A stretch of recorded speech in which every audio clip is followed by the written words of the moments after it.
Alright guys, in today's video I'm going to be showing you how to do brake pads on a 2016 Honda Accord.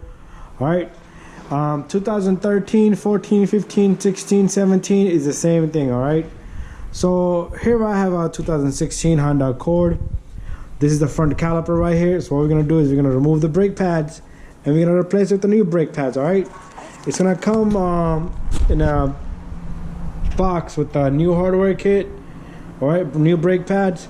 So what I did was I just turned the steering this way, so I have an easy access right here to the two caliper bolts.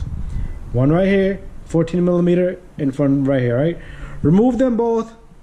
Alright, or you could remove this one and the bottom one. Alright, that way you could take off this caliper upward and slide this pin out. Alright, if you don't want to remove this one right here, then you have to remove them both, because this line is not flexible for you to do that sliding action there. All right, so remove them both. That'd be the best thing. All right, and then you could tighten these and torque these, and if you need the torque specs, just send me a message and I'll get you the torque spec, guys. All right, anyways, let's continue. Let me set up my camera. All right guys, ready to roll. Got my 14 right here, 14 millimeter socket here with the ratchet.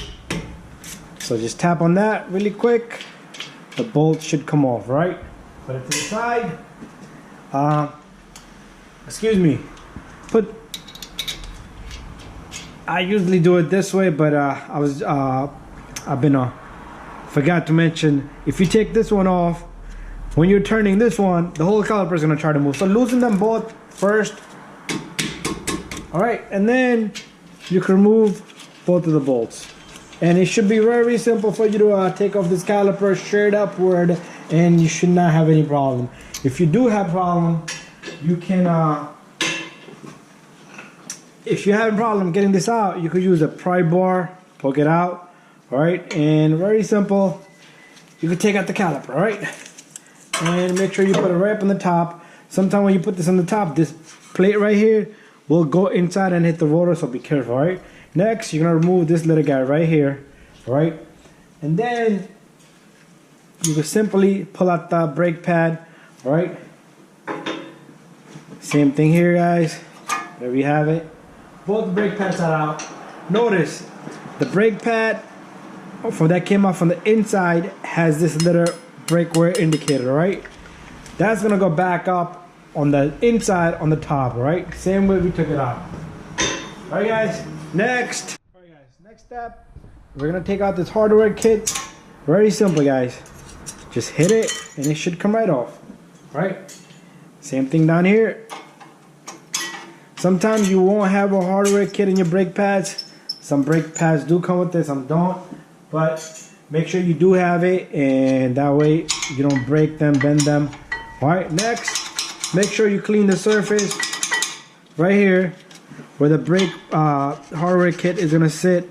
File it down, clean it really good. All right, same thing up on the top. All right, just a little bit of dirt and debris on this one, but other than that, it looks pretty good. Let me get the inside. All right, just the surface here has a lot of dust, but look at that, it looks great. All right, so I gotta wait for the new brake pads. All right, next, what I'm gonna do is I'm gonna compress this piston. All right, so either you're gonna need a vice grip or you're gonna need a compressed tool such as this. All right, and what you're gonna do is you're gonna bring this up here just like that. You can let it sit right there if you want. You're gonna grab one of the old brake pads, put it right there, just like that. All right, let me move the camera up a little bit. There you go. So put the brake pad right there, just like so. All right, that brake line is not letting this caliper sit properly, but it's all right. And either you're gonna compress the piston up with the C-clamp, the piston, or tool such as this. All right, and your caliper should go in nice and smooth. Sometimes you will see a brake fluid come out from right here because some shops top it off for you, which is not a good idea.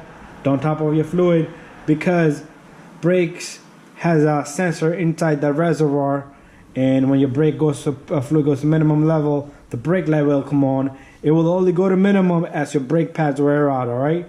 And the light will come on. That will be just indication your brake pads are low. Time to change it, all right? Or take a look at the brakes. If you have a leak in the line, your brake fluid will just go right out and your pedal will be soft, all right? But anyways, there we have it, right? I compressed that little guy and take your older brake pads, put it away. And what you're gonna do next is, guys, pay attention to these pins. They should slide, move back and forth, all right? This one has pretty good greasing on it, all right? So if yours look really good in greasing, don't worry about it. But if it doesn't, then put some high temperature grease. Same thing over here, all right, guys? And I just gotta wait for the pieces now, and then we'll put all this back together. All right, so I'm sorry I have my camera a little bit out. So all I was doing was pulling out these pins to look at the greasing on it, and they should be moving like that, all right? Just like that. So same thing here.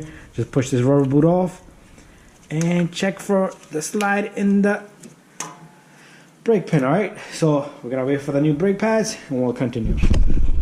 All right, guys, I got my pieces, and this is what comes in the box right here. So the hardware kit, you simply take it and you push it down, all right? Make sure the hardware kit does not hit the rotor, right? So clip it in there, both sides. It's hard for me to do with the camera in front of me, but I should be able to get this in there nicely and evenly, right? Sometimes you do need to tap it down in some spots, right? Let me check the inside. There you go. Perfect, guys. All right, I'm gonna do the same thing for the top one. Oh, got it wrong way, this way. See these little guys right here? They sit up against the caliper bracket right here. So you cannot go wrong, right? And only if they're wrong, you might be able to, if they're wider, if they're wrong hardware kit, it might not have enough opening here, right? But just match it up with the old ones, and you should be able to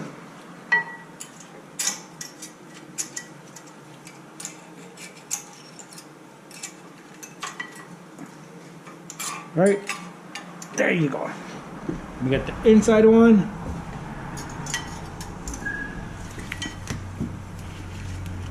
There you go. Perfect. All right. All right, guys. Next step, you take your brake pads.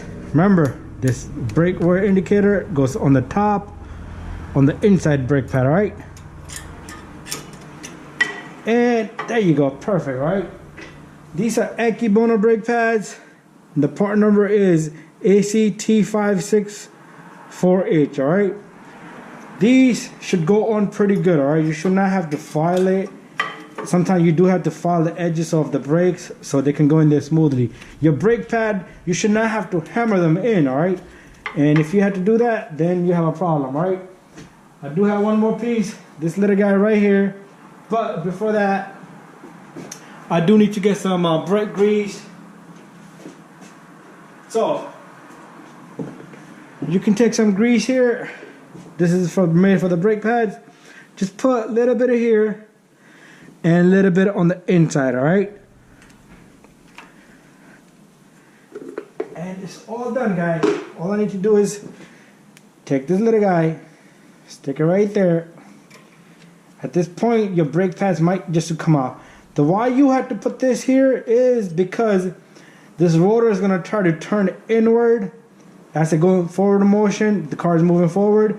So this has to stay open so the brake rotor can just slide right through easily, all right? So it's holding for me right now. Before it snap pops, let me take my caliper and put that on, all right, guys? One thing I do want to mention is pay attention to this brake line. Don't twist it and turn it. It cannot have a big twist to it. If you do have a big twist to it, you're gonna damage the brake line and you're gonna have a restriction of the brake fluid, all right? So there we have it, guys. It's all done. And what I'm gonna do is I'm gonna snug these, and I do like to torque these, so I am gonna torque these bolts These are like almost 24 foot-pound, I believe so. But I'll check. If you need specs, just send me a message. Usually I go to All Data or Google and I tighten them, all right? When you are done, before you start the car, press the brake pedal. It's gonna be soft, it's gonna go psh, psh, and then it's gonna get tight. The reason is because you push that piston out, now it needs to retract back, all right? And that's it, guys. After that, put your tire on and it's good to go. Thank you for watching, and don't forget to subscribe.